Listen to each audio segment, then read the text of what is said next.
make a start as timing are pretty strict.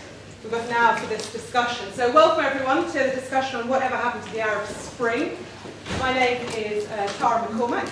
I'm going to give a brief introduction, then introduce the panelists and ask them a couple of questions, and then we'll go straight out to the audience and back of ideas. You know, it's really all about kind of your questions as well. So, last year, I think it would be fair to say that the world was really gripped by the unfolding of the so-called Arab Spring. You know, we had a lot of discussion in the media. It's the 1989 moment for the Middle East. I guess that's a cliche, probably the spread of democracy. Today, however, as we look at the countries in which these momentous changes have occurred, we may well ask, you know, has the Arab Spring lived up to its promises? Rather than radical change in democracy, the picture is more mixed. We might say we have the military in power in all but name, really, still in Egypt, Libya in a state of chaos, considerable chaos, repressive regime still in power in Bahrain, Syria possibly descending into civil war. So, the question is, whatever happened to the Arab Spring? And to help us debate this question, we have a fabulous panel who I'm going to introduce. On my left, immediately on my left, we have Rania Hafez, who is founder and director of Muslim Women in Education. She lectures and writes on education, faith and multiculturalism. And in 2011, Rania was profiled as one of the 8 women of the world by the German magazine Tush.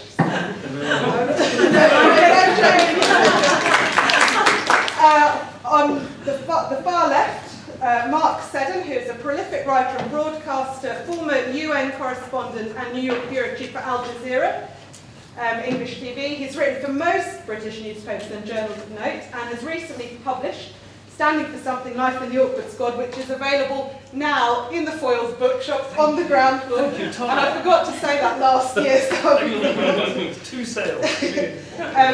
On my right, I have Karl Sharro, who is an architect, writer and commentator in the Middle East. He's a columnist for Al-Akbar English, co-author of Manifesto Towards a New Humanism in Architecture. He appears regularly on the BBC, and his blog, which is a great blog, Karl Remarked, was selected by Al Monitor as one of the top 35 blogs on the Middle East. So, well done. It was number 2. No, number 2. I actually undersold. And on the far right, very pleased to welcome Nadim Shehadi, who's an associate fellow of the Royal Institute of International Affairs, Chatham House, where he directs a programme on the regional dimension of the Palestinian refugee issue in the Middle East peace process. He's also a senior member of St Antony's College, Oxford, where he was director of the Centre for Lebanese Studies from 1986 to 2005. And Nadim is a consultant to several governments and international organisations. So welcome everyone, thank you very much for joining us on this panel. Okay, so now to start off, rather than asking for opening speeches, as we often do because time is quite short, I want to start off with a more direct question or two to each of the speakers, and then hopefully we'll be able to open up the discussion. So the first thing I'd like to ask, each of the speakers maybe to just respond fairly briefly, if possible, to such a question, is to ask how each speaker would actually understand the events of the Arab Spring. Now, there have been several competing, I guess, narratives. You know, do we understand it as people power, the decay of the old authoritarian regimes? Do we understand it as the kind of imposition of neo-American hegemony in the Middle East? So, just to open up the discussion, how do each of you understand, how would you categorise the events of the Middle East of the Arab Spring? And Mark, I will start with you simply as you're there. On the left. On the left, on the front. So, Mark, briefly. Very briefly, Tara. I mean, a far wiser man than me, a far wiser person than me, Zhou Enlai, was once asked about the effects of the French Revolution, and he said it was too early to say. And I kind of think that probably sort of sums it up right here. I think there's an awful lot of lazy journalese, and I say this as a journalist rather as a historian or any expert on the Middle East, a lot of lazy journalese associated to something. Everything at the moment in Britain is mainly a political crisis has got gate associated with it. There's somehow, some chief whip calling a piece from the Pledge is comparable to Watergate. The same with the Arab Spring. it's entirely different to my point of view, way of thinking. Prague Spring and what happened throughout the collapse of the Soviet era was entirely different. You had a monolithic system that was pulled apart. Entirely different in the Middle East. I don't think it's accurate to call it a Prague Spring. I'd call it an awakening, and I'm sure, we've got to keep it brief, this is just the opening salvo of a process that has been continuing for a very, very long time. Thank you very much. That was admirably brief. Well, Nadim, may I ask you, how would you understand the events of the Arab Spring? Thank you, Tara, for putting me on the far right. But I guess nothing intended there. I can only be on the right of Karl Marx. But I understand it in a more global perspective. I basically think that a historian in 50 years will say that the 20th century ended in 2011, because 2011 was the year of universal human rights, because it was not only in the Middle East that you had the riots, you had them everywhere, including in New York and Portland, Oregon, and Beijing, and all that. And what we're seeing is the collapse of the 20th century, which I don't think we should be very sorry about, because the 20th century was the century where, for the first time in the history of humanity, the state controlled our lives and took away our income, our inheritance, our freedom, and promised us to deliver cradle-to-grave care, which it now cannot deliver, and what we're seeing is the collapse of that. Now, there's been varying degrees of that model, from Eastern Europe to Britain, and Arthur Cargill, I mean, to Gaddafi, and so that's I think what's collapsing. Okay, so more kind of internal. No, it's a process that's based on ideas that started germinating in the 1870s with the rise of Bismarck and developed throughout the 20th century, again through battles of ideas in the 30s between the Keynesians and Hayekians and all that, which justified spending money by the state. And it consolidated itself after the Second World War, survived for barely 40 years, and then started collapsing gradually. Historical processes take a very long time. When you think of the Enlightenment, it didn't just happen flicking a switch. Okay, thank you very much. Sorry to say, Bruce, Rania, how would you characterise the events? We have the end of the short 20th century, marked perhaps as a little more of an optimistic view, the awakening. Well, I want to go back to the 20th century, but I've got two takes on this. One is that I don't think it was an awakening as such in terms of now. The Arabs have been trying to awaken from the beginning of the 20th century, as they came out of colonialism and as they tried to kind of enter into modernity. And I think the Arab word was Nadim, which is the kind of rising, but not the political uprising, but kind of cultural uprising. I think that this has ebbed and flowed. And there would be many reasons and many effects, and not least the Western direct intervention in Iraq, and that as a recent one. So that's I think it's very complex. And I don't think it's not necessarily just a new phenomenon. I think it's a result of lots of the powerful factors that have been in the region and that have been taking place in the region. But the other side of it is actually the way here, us in the West, because we are here in the West, and especially Western media, has projected kind of fantasies and fetishes onto what's happening in the Arab world. Even the term Arab Spring. My Facebook status was to say, can I actually discuss the Arab world without resorting to weather metaphors? And it is, to me, as a Westerner, as well as an Arab, which is a funny thing, is that I've seen this as a projection of some kind of deep anxieties or fantasies or fetishes. So I think there's two ways of looking at it. There's what's happening and the complex political, socio-economic realities in the Arab world. And the Arab world is not homogenic. It's not the same, Tunisia is different to Egypt, it's different to Lebanon, it's different to Bahrain. Again, there's a issues and other people are better placed at addressing them. But the other thing I hope we do address in this panel in the discussion is the Western projections of our own anxieties on the Arab world. So do you think maybe we are looking to the Arab world maybe to provide something that's lacking a little bit? I think it is again, but I used earlier as mystification. It's the kind of we're revolutionaries manqué. We've missed our revolution, and maybe we're looking to the Arab world to kind of live those revolutions for us. Okay, that's great. Karl, how would you characterise the Arab Spring? So we're doing this in English? Oh, No, I thought we were going to do it in spoken Lebanese.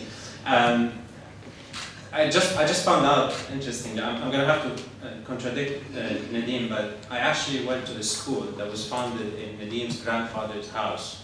So I feel very ashamed to contradict you now, having this legacy behind me. Yeah, I've just changed my position.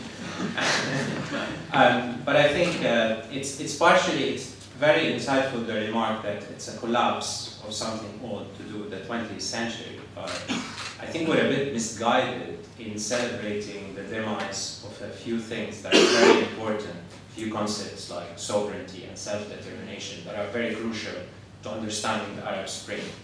And I think the confusion that we're suffering from, that is reflected, as Rania said, in these kind of climate metaphors, is the inability to understand the historical processes that are happening. But also it's this false modesty of saying we can't really tell this too early. It's kind of, what about our analytical tools? We've been observing this for 20 months now, and we can surely, by studying it, project with some form of authority a narrative about what's happening. And I said early on, what's been happening in those Arab countries is the collapse of the old order, which didn't die in 2011, it died in 1990. I was watching yesterday the Carlos movie on Film 4, and actually that captured that moment when regimes like Syria and Libya started selling their mercenaries, the so-called kind of international revolutionaries, in a moment of what they perceived to be global change, but at the same time lost all the, and kind of rejected all the narratives that they had built their legitimacy on. The point is not why the Arab Spring happened in 2011, why didn't it happen in 1990, so it was a very belated process. But the point about it is, it came at a time when the context that we're living in, the political context, is lacking a healthy understanding of political agency. And we saw that reflected in this process of sort of, we go out on a demonstration, but we want the world to do something about it. And that's very problematic. So from the beginning, it has this very paradoxical aspect to it. It represents the aspirations for change, for destroying those old orders, but at the same time there's a refusal to take responsibility for those events. There's a refusal to say, we want to stamp our authority on this transformation. We want to write our own history. There's a sense that the rest of the world should do something for us. And I think that very interesting dynamic is what making the so-called Arab Spring now turn into this protracted stalemate, a very slow process of change that will take much longer than it should because of the lack of ideological clarity and the lack of self-confidence to say, we don't want for the world to come and help us. Here's our image, here's what we want to do, here's our vision. That's how we transform our societies. Okay, thank you very much. Mark, I wondered, not that I wish to put words into your mouth, but you maybe have a slightly more positive take on the Arab Spring, given that as an awakening, whereas Karl, and also I think Rania maybe suggests a more complex process than Nadim, that there's something, it's more the end of something than the beginning. Yes, I mean, I'm just thinking, I mean, clearly the message from everybody seems to me that this is far more complex. You simply cannot make this comparison with the Prague Spring or the fall of the Soviet Union. I mean, all sorts of different pressures and are at work in different countries. And of course, we've seen from Algeria in the 90s, the sort of failing of the early sort of revolution, if you like, to the different in Tunisia, rather more positive developments. In Yemen, more positive developments. You could argue to a degree in Libya as well.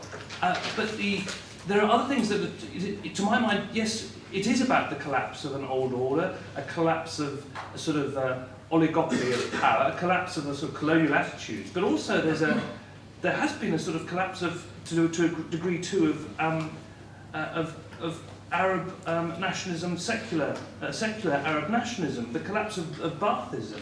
I mean, nobody's really reflecting this in the Western media at all. What does it mean by the collapse of the Ba'ath Party in Syria, effectively the collapsing of it? What the collapsing of the Ba'ath Party by the Western intervention in Iraq has meant? I mean, what you're seeing, it seems to me, is also a move away from the forces that we might have seen around Nasser and what have you in the 50s to a much more sort of, in some countries, a much more religious bent to the revolt. And that's what makes it very interesting and full of potential. I certainly want to go, I'm sure it'll come up in the questions, but we definitely to go back to the question of the sort of Islamist victories as well. But just briefly, before I open it out, I just wanted to throw in another question of the things that you've raised, also Karl, talking about the kind of lack of political, the way in which maybe people internally in Arab countries are always asking for intervention. So maybe just to tease that out a bit in terms of the role of the West more broadly. Nadim, how would you understand the role of the West in the Arab Spring? Too much, too little even. Karl perhaps is almost suggesting, back to the good old days of, serious imperialism when we knew what we were doing, Nadim, what was your take? Well, first I need to use a little prop to define the Arab Spring because this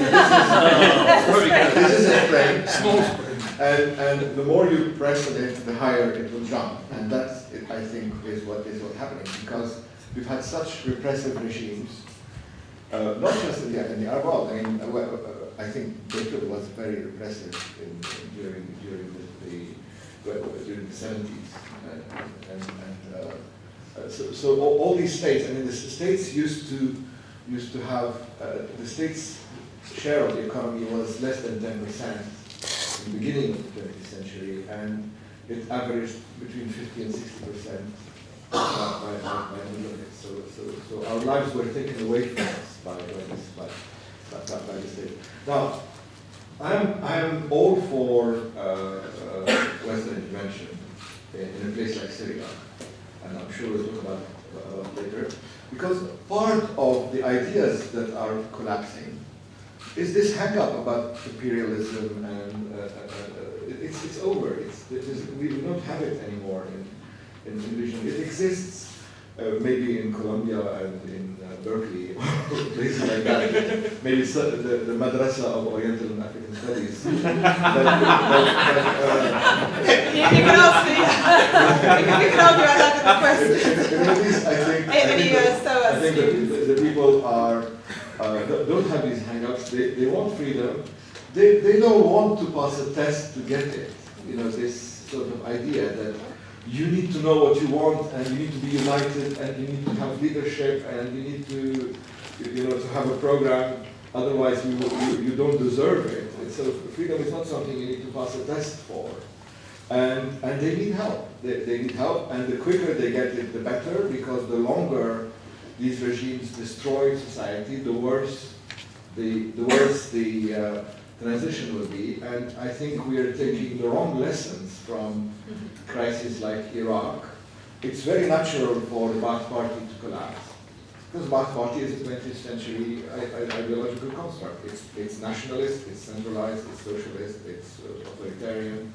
The contract with people is we take everything, and in the end they give them nothing. So it was not sustainable in the same way as lots of structures are not sustainable in the West. So that's my point. Okay, so the West actually needs to play a more assertive role in a nutshell. Yes, I think what's missing here is what everybody expects, which is good old-fashioned American imperialism. Okay, that's pretty.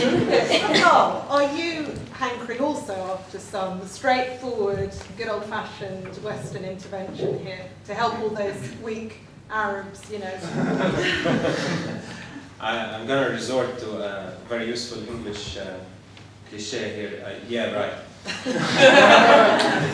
think it's American. No, I think this is where, and again, I mean, I say this with a lot of kind of modesty because I've learned a lot from Nadim over the years, but I think this usually means he's going to hit me very hard. Yes. But this is the way we have to do it in the city we come from. basically, I think that's precisely, it highlights this sort of abdication of responsibility. And I'm going to use a bit of a sad example that I think we both kind of invested in emotionally to a certain extent, which is a form of a precursor to a lot of those uprisings in Arab countries, which is the so-called Cedar Revolution in Lebanon in 2005. And that was actually a textbook example of how abdicating responsibility for a national struggle for self-determination and kind of putting all your eggs in the basket of Western oversight and protection leads to absolute failure. And only yesterday, we had a very sad reminder of that, a big explosion that happened in Lebanon, which is kind of continuation of this struggle within, that many people kind of have given up. There's a sense of frustration in Lebanon about, we had our revolution, nothing changed, but they don't pose to question the point in 2005 when they allowed traditional leaderships to kind of take control of this gesture of revolt against Syrian hegemony, but also traditional leadership of the country. But worse, saying that the West is now will protect us. America and Europe will take care of us and will deliver Lebanon safely. And that was represented by founding something called the Special Tribunal for Lebanon, which was charged with investigating the assassination of Prime Minister Hariri that kind of kicked off the whole process in Lebanon. What happened then is those national leadership kind of completely did not abdicate their responsibility in terms of seizing the moment and building a new political consensus, blending a new political system that would have protected the country and giving it a measure of resilience. And sadly, we didn't learn from that example, because what happened then is the West didn't really have any clear idea how to intervene in Lebanon, not that I wanted to, but cynically kind of jumped on that opportunity, same way that happened with the Arab Spring. And ultimately, the result is failure. Why? Because notions like self-determination and sovereignty mean something, because they represent you taking responsibility for your society and for your future and determining your future with your own hands. Nobody else is going to do it for you. So yes, let's reject those old forms, the Ba'athism, the kind of the empty nationalism, all that rhetoric. But we can't abandon the idea of self-determination. And that's what's so crucial to re-ejecting that energy into the Arab Spring. Okay, I'm going to ask Rania and Mark also to come back on the question of the role of the West, and then I'll open it up to the floor. Rania, what's your view? I think I'm a bit contradicting myself about the role of the West, partly because I am Lebanese, I'm an Arab, so I actually have seen the West interfering in Lebanon and the Arab countries for decades now, to no use for us, and not in our benefit, or it has only brought us problems. But at the same time, I'm also a Westerner, and I think I need to address as a Westerner, as a British person, what are the interests of my adopted nation. So I think that there is an issue here we don't discuss. So I think that this is an interesting kind of tension there. But in terms of, I need to disagree with Karl here. So us Beirutis disagreeing with each other. I agree with him that maybe the Syria revolution looked to the West for support, even although albeit moral support, not direct intervention. But the fact is, the West, especially the United States, have been interfering in Lebanon for decades, and they didn't do it publicly. Certainly, the hegemony of Syria and Lebanon would not have happened if it wasn't for the tacit USA approval of it, and that was in return for Iraq and the invasion of Iraq. So, we can't be. We can't pretend that the West isn't actually getting involved all the time. So, and I have, again, I'm Lebanese, I have family in Syria. I have, and cousins who have died in the recent problems in Syria. I understand when people who are under bombs, and like Karl, I myself have been under bombs in Lebanon. There is a fear when you are in that situation where you want anyone to come and help you. If Mickey Mouse turned up, it doesn't matter, the devil. But that doesn't take away the political debate, which is when the West intervenes, in whose interest does it intervene, and should we, like Nadim said, actually say there are Western interests that need to be protected here, and maybe there are ways of looking at, balancing Western interest with the interest of the people of over that. That's maybe a pragmatic approach. Okay, so Mark, too much intervention, too little intervention, or is Karl suggesting a kind of what might we call it, not in a reader, a half-hearted intervention that serves to kind of destabilise, but without really Muddled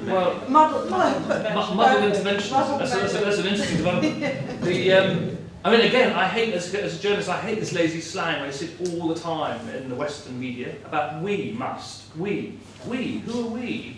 There is actually something, there is international law, there is the United Nations, there are multiple organisations that have responsibility to doing certain things when the situation demands of it.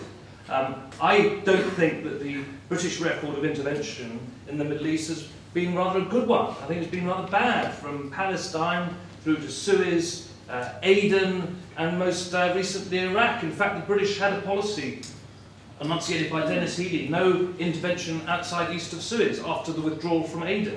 And Blair took us back beyond Suez. I don't think the idea of the United States stepping in where Britain left off has been a good one either, because I think people, in many ways, I think you can see there's a lot of goodwill in Western countries and a lot of support. When there's state intervention, people often say, well, look, why are you saying that we should intervene in Libya, but you're not even prepared to criticise the government in Bahrain? Why are you prepared to condemn the attacking of Palestinians, but you're not prepared to say anything about the people being attacked in Syria? And I think what we need, actually, is an international morality and humanity about protecting people wherever it is possible. Very big thing to try and do, but that's why we have the United Nations, that's why we have responsibility to protect. I would love to believe, by the way, that we can deal with history by simply saying, well, it starts here, ends there. The 20th century, as Karl said, it ended in 2011. I'd love to think that it had, in some respects, not all respects, because I think a lot of good came out of the 20th century. But also this idea that somehow, when the Soviet Union collapsed, it was the end of history. We had all of that. Well, it's not. None of this is. And what we must hope for, I thought, we must try and identify with what people, and those young people, who are much more sophisticated, educated, plugged in, and aware, because they have access to education and media that the previous generations didn't have. Actually, most people seem to want a secular, democratic type of society. And that's what we must try and campaign for. Okay, great. Thank you. So many questions and issues on the table. So I'm going to open it up to the floor now. I'll take 3 to 4 questions, maybe questions, comments, points, to all of the panel or to one member, however, as you like it. So it's a gentleman in the black shirt. So I'll take several questions and then we'll come back. Yeah, sure. And Stand up. Yes. So for what, but then for all, I guess the contrast with the Arab Spring, the Prague Spring, is, at least from an outsider perspective, is the level of political organisation that you saw in the Eastern European revolutions that you don't see with the Arab Spring. And that seems strange because it seems that there is a model that they could take up, that of Turkey, that of let's become a modern industrialised country and get rid of all this, terrible militaristic exploitation of the country. But that hasn't happened. There hasn't become a broad popular base movement based on that ideal, and I was wondering your thoughts on why that hasn't happened. okay, I'll take a couple of questions. Lady in the green jacket, or possibly blue. I wondered how much the panel thought that high food prices were related to the Arab Spring. I asked because there was a very interesting paper last year, which actually by some physicists, what I understand, which showed a correlation between food price spikes and social unrest. I just wonder what the panel thought about that. Okay, very interesting. The gentleman in the glasses. Thanks. I thought that again Marxism kind of illustrated something that Karl Sharro was talking about, specifically the sort of disavowal of analysis in the theory, which is I find really problematic in favor of a purely normative status, saying this is what I would like to happen. I think how do we guide action if we haven't had any analysis of what the situation is? I think on the specific question of the end of history, I think I'm interested by the idea that 2011 represented a belated 1990 for the Arab world. But to what extent can we characterize the Arab Spring in some ways as a return of history, or has it effectively failed in too many places to actually represent that in any sort of way? Thanks. Thank you. Another couple of questions. Yes, gentlemen in the yes, you who have put it yourself. I think if you talk about Arab Spring, I mean, later on there's going to be a session on is there any spring in Europe, and I just think that what we have to understand is that the fact that Arab Spring didn't work out as some of us might have hoped.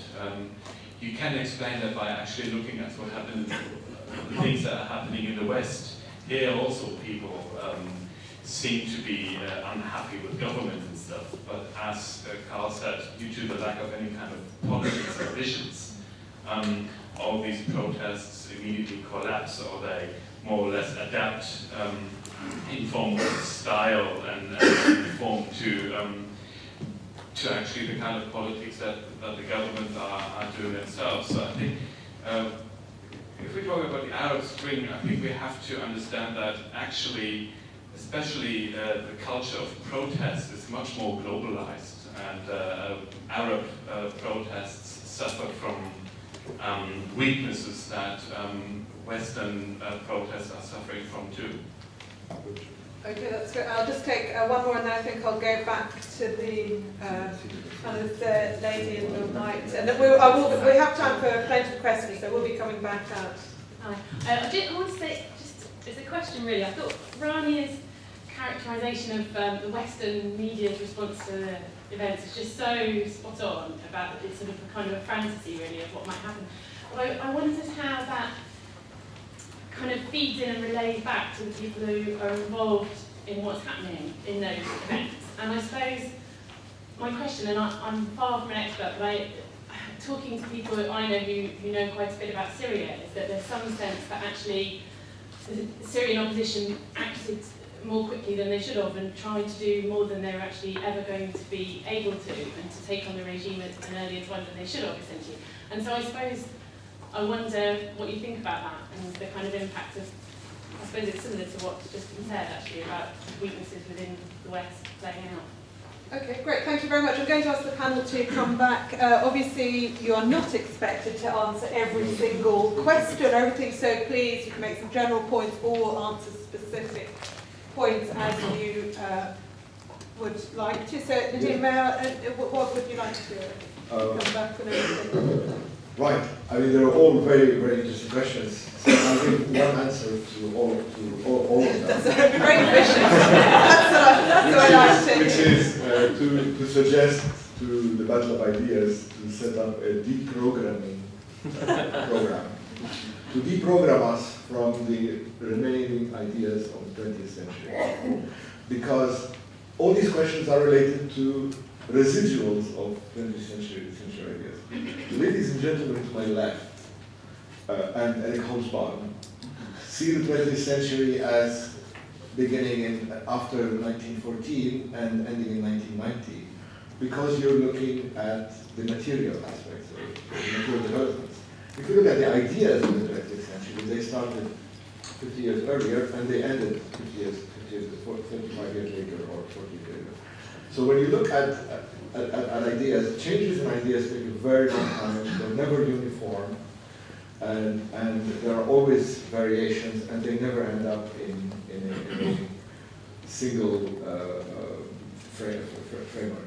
Now, when I say we, I don't mean the West, I don't mean the East, I mean we, the world. And the world has to change its ideas, because the attitude towards the Middle East is based on 20th century prejudices. It's based on the idea that in the 20th century you have to have homogeneous, nationalist, strong states that control that control its population and manage them with education and all that. It's based on the fact that if you don't have that, the place falls apart. So that's why we have the wrong lesson from from Iraq. We have the wrong lesson from Iraq because we think that taking the lid off makes the place fall apart. Whereas if you try to debathify yourself as well as debathifying Iraq, what you found in Iraq was what you planted there in the last 30 years by strengthening these regimes. So it's the natural consequence of that oppression that you will get a society which is sectarian. I mean, if the Ba'ath Party spent 30 years killing Kurds and Christians and Shias and the West put sanctions and all that, of course, when you take the lid off, you will find a society that's difficult to grasp. So we have to start thinking beyond the values of the 20th century. And I'm not saying that we'll find the truth, but I'm saying that we'll find a totally different picture. Okay. That's great. Rania, would you like to respond? I want to respond to the direct. Feel free to respond to Nadim. I think, well. yeah, but two issues here I'd really like to respond to. The one is the media fantasy, and it was a direct question. I think actually it did feed that, because if I just take an example of Tahrir Square, where we were presented here as it was the center of the Arab world, as if everything it was around that square, and obviously a lot of the young people who were taking part in the demonstrations were kind of clued into that global culture, media culture. Not everybody was, but largely. And the evidence is that when we had the election in Egypt, who won the election? The people of Tahrir Square created a party, and they only took 2% of the vote. So I think that, and then also with Libya, when the Western intervention actually accelerated what happened in Libya, it's no wonder that the Syrians thought, well, great, we could start demonstrating and we're going to get that result. So I think, yes, I think that this kind of fantasy did feed back up to a point, and I don't have any empirical science for that, but I think it's quite clear, especially from the results of the election. The other one I want to respond to is the food prices. I'm going to be very simplistic, and people shoot me down if you want to. When the protest started, kind of mainly in Tunisia and then in Egypt, I remember saying, what they really want is cheaper goods, a bit more respect, and just to carry on with their lives without struggling so much. Seems, and I think that, I know it's a simplistic way, but that was the incoherence of political. There wasn't a political plan. There was people being fed up with having to struggle again and again, and especially recently. There's a lovely movie, it's an Arabic movie, I think it's called, maybe Karl remember it, with Adlim and Kebab and something. I don't know if you've seen it. Yeah, and then how about terrorism and kebab? And essentially, it's the story is that this guy was fed up because he needs to get his children to the right school, and he's an Egyptian, and he ends up in the ministry trying to get the right paper, and there's bureaucracy, and he has to keep up 3 jobs. Eventually ends up kind of holding the whole ministry to ransom, not really on purpose. And when they say to them, what are your demands? They couldn't think of anything, so we want kebabs. It's art, but it is representing that, back to the issue about there was a lack of a coherent political project, not because the people aren't capable of it, but because, again, very complicated, something what Nadim said of the structures that we have inherited as well, the idea of the 20th century structures, but also when you live under a lot of oppression, where is that civic space where you can actually formulate an alternative vision? So I'm going to leave it there. Okay, Mark? Yes, no, it's very interesting what you're saying there, Rania, because it goes back to your point, and the conditions for the revolutions in Eastern Europe and the conditions in the West now and in the Middle East and the Arab world. It does strike me there's a substantial difference again, because I was in Prague in 1989 and I saw what was happening around me, and this was as a result of a long campaign, Charter 77 and all the rest of it. But what they didn't really face, although there was brutality on the streets and what have you, was the organised response of the state and killing. I mean, the Soviet Union and the Eastern Bloc essentially collapsed without the armies being trained on people. I mean, that is going to seriously dent your great ambitions about your future and the future of your state and your organisation and all the rest of it. It strikes me also that we have got. We can get caught up about the past and what we should keep and what we should we should throw away, and that's an interesting argument. But I think also we should be looking forward too to what this great ferment, this democratic ferment, this media ferment, there's a massive ferment throughout the Middle East and the Arab world, what it could mean for the future, because this is obviously a process that's continuing. What does it mean for Israel? When in 5 years' time the states that surround it compose of completely different political systems, possibly different political leaderships. What does it mean for Iran?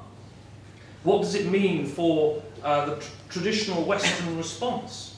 And also, what does it mean now we've moved away from a unipolar world and the countries there are not living in fear, or people are not living in fear or in hope of what the United States might do, but are also considering what China might do.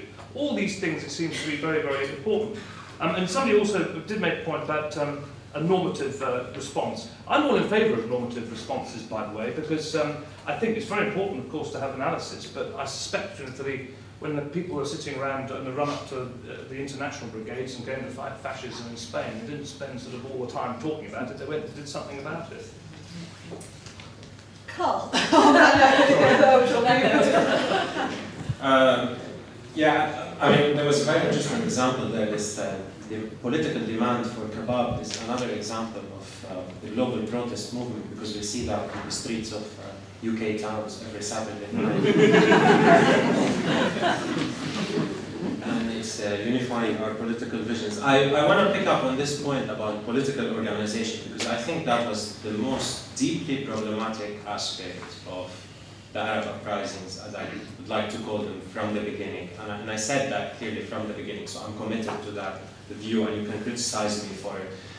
Rather than actually criticizing the lack of a political framework, political analysis, a vision, political organization, people celebrated those. And they celebrated those in conjunction with the Western media and other media. They were saying these are leaderless revolutions, there are apolitical revolutions.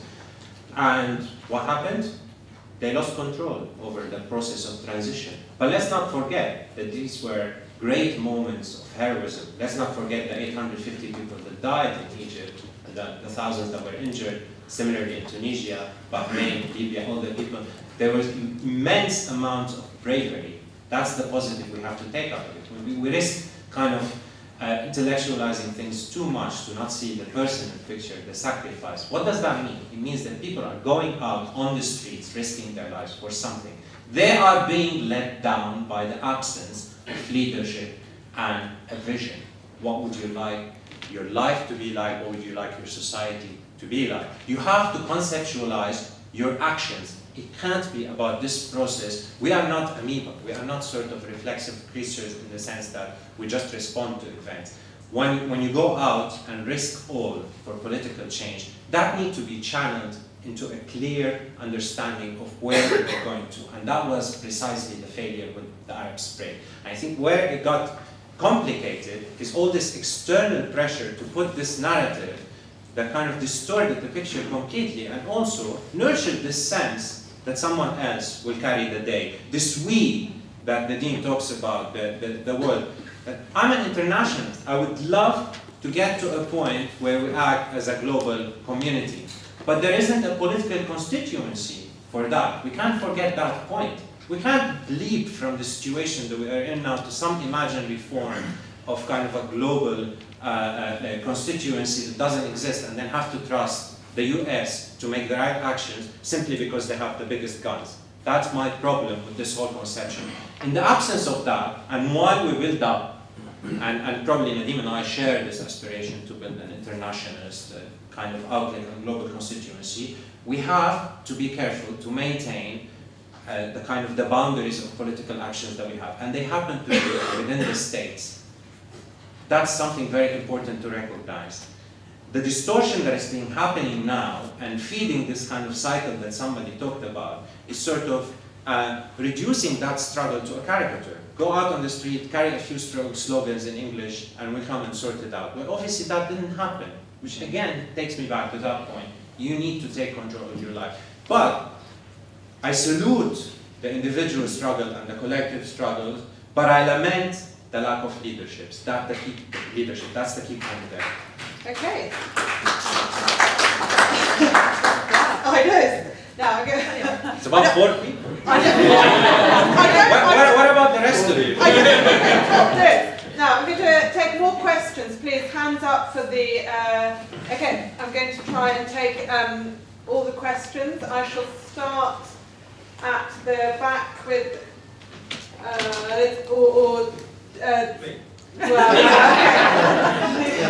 Talk about exercising your own colleagues.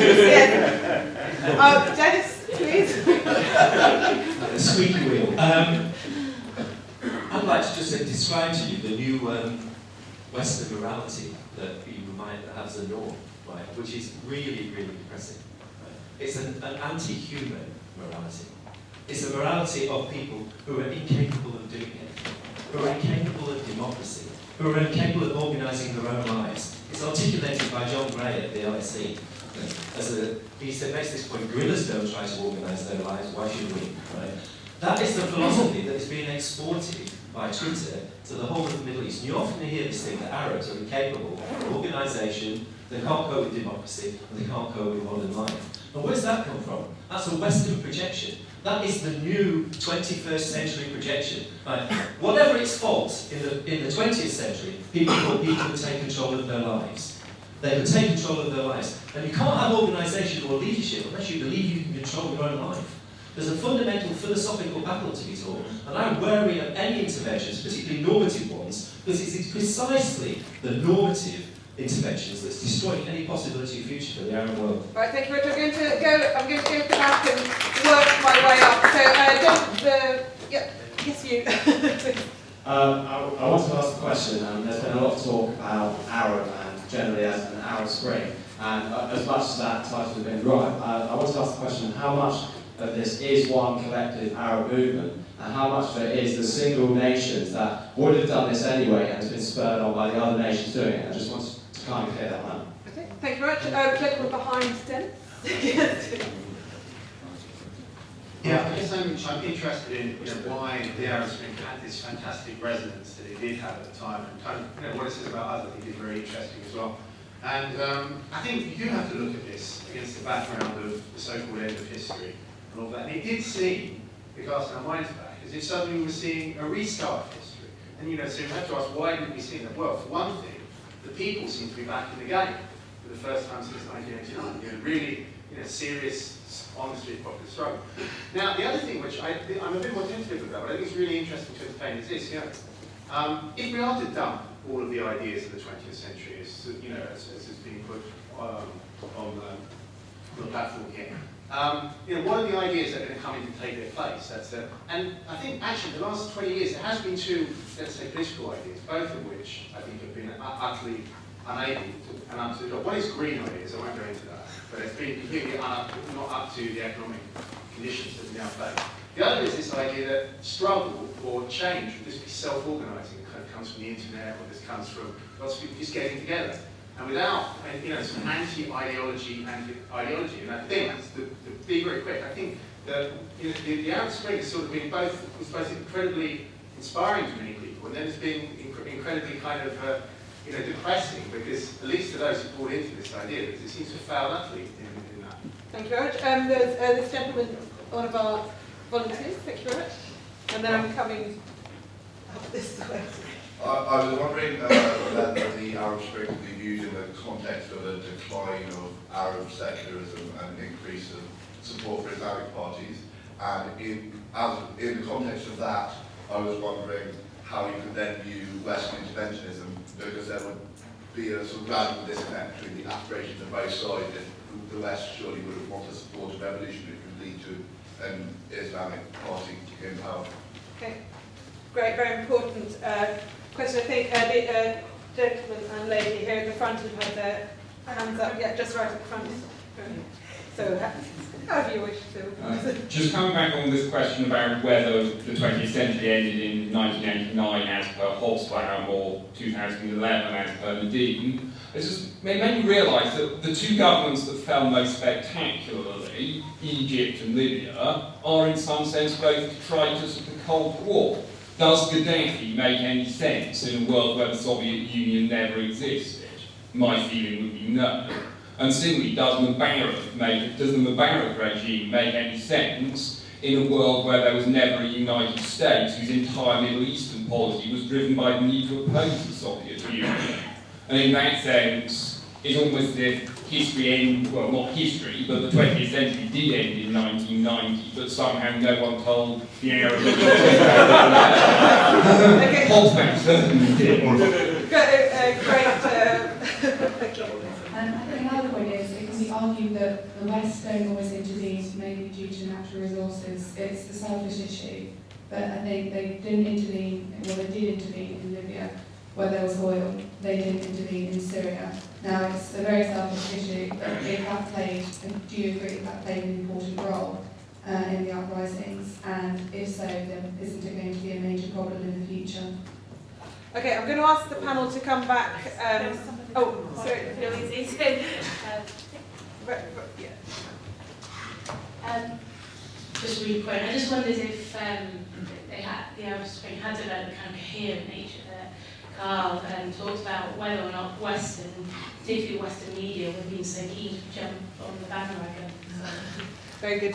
Okay, thank you very much. I'm going to ask the panel to come back. And also, just to emphasise our colleague asked the question about the rise of the Islamist parties, and can we maybe understand that, or certainly say, Karl and Nadim, in the context of the absence, and I think Rania has also written a very interesting article, in the context of the absence maybe of kind of political, secular ideas, and the Islamic parties kind of step into that gap rather, it's a default rather. So again, please feel free to answer that, or Mark.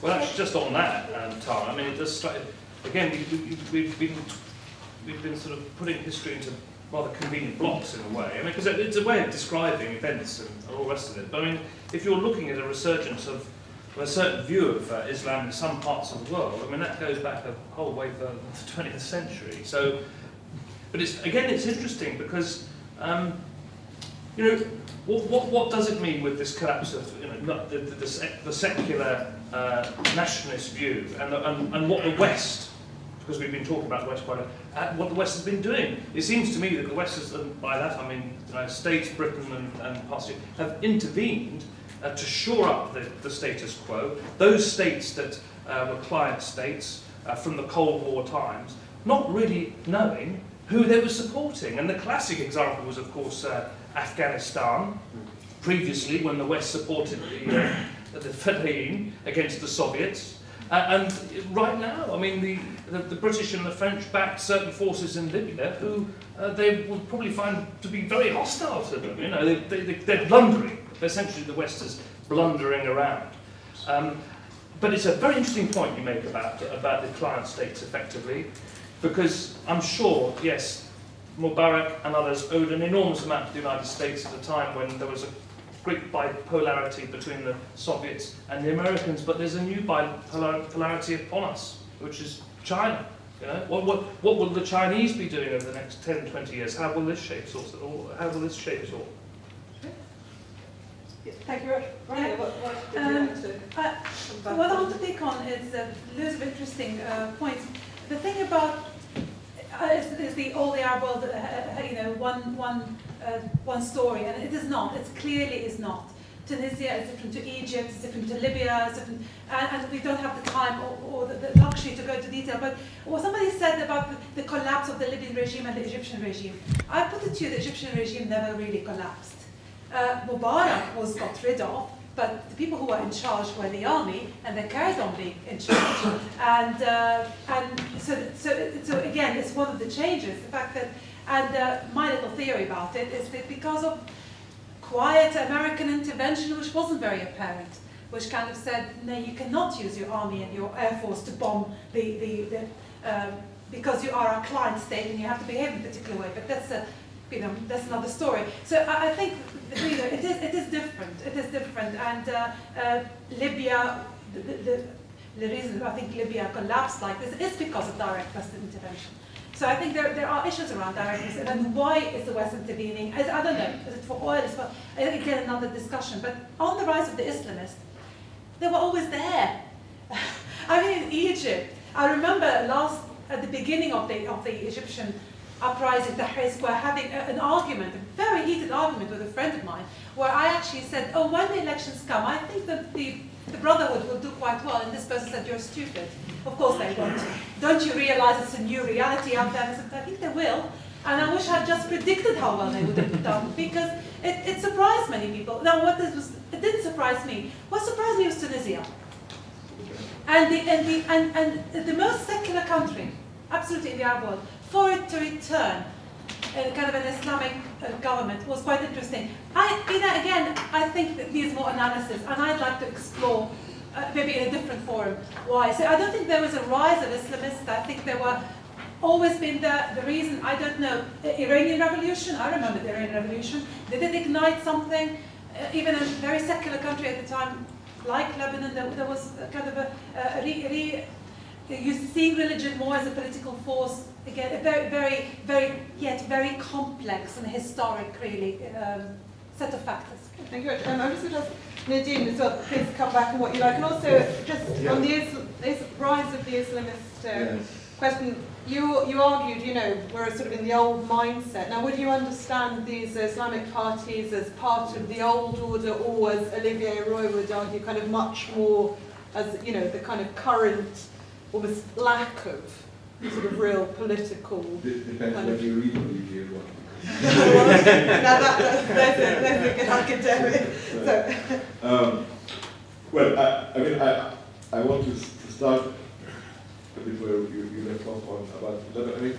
Lebanon is a perfect example. Lebanon skipped the 20th century. We never really... we were in the 22nd, I think. Yeah, so we're now ahead of the game, because the rest of the region and the world are trying to dismantle what they built in the 20th century, which we never got to go involved in. Now, I have to confess that I'm one of the people who celebrate the diversity and the lack of leadership of the Arab League. And of the other uprisings, including in Israel, including in the West. They're not equal. It's part of the confusion when you have changes of ideas. Ideas are never monolithic, and the result is always an interaction of several kinds. It's an atmosphere that changes, and you're never aware of it when you're there. People were never aware that they were in the Renaissance. It's only they didn't wake up in the morning and said we're in the Renaissance.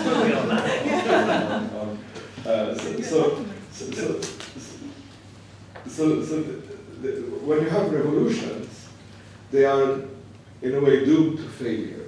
Revolutions are doomed to failure because they're never what the revolution is. They never end up what the revolution is intended to be, except Marxists, they think that there is a progression in history and there is causality, but that's the side of the table. Now, when it comes to the West, I don't think there is a conspiracy. Yeah? You can interpret things the way you like. You can say that the evil West, imperialist West, intervened in Libya because it has oil, but you could equally argue that because Libya has oil and because Gaddafi was collaborating with them, they should have protected him. Yeah. So it's saying that is more self-flagellation than because you feel guilty that you're being Western for some reason or another.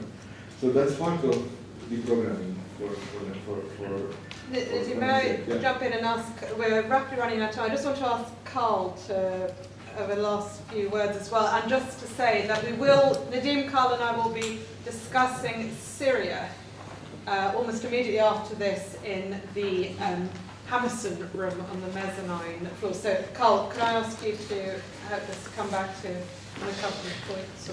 Yeah, I think two very quick points. One is the West likely or doesn't want to support an uprising that might end up in an Islamic government coming to control? And let's look at the status now. The West is antagonistic towards a state in the Middle East that has very diverse research program, very advanced technology. Transgender operations are paid by the state, and it has a huge involvement of women in education and the employment sector, and that country is Iran. The West is very friendly to another Islamist country that is kind of quite reactionary, quite regressive, and it's Saudi Arabia. And I think when we kind of look at that equation, not that I'm a fan of Iran, but it's kind of things are relative, and it's quite clear that the West, which way it leans over there. Sorry about this.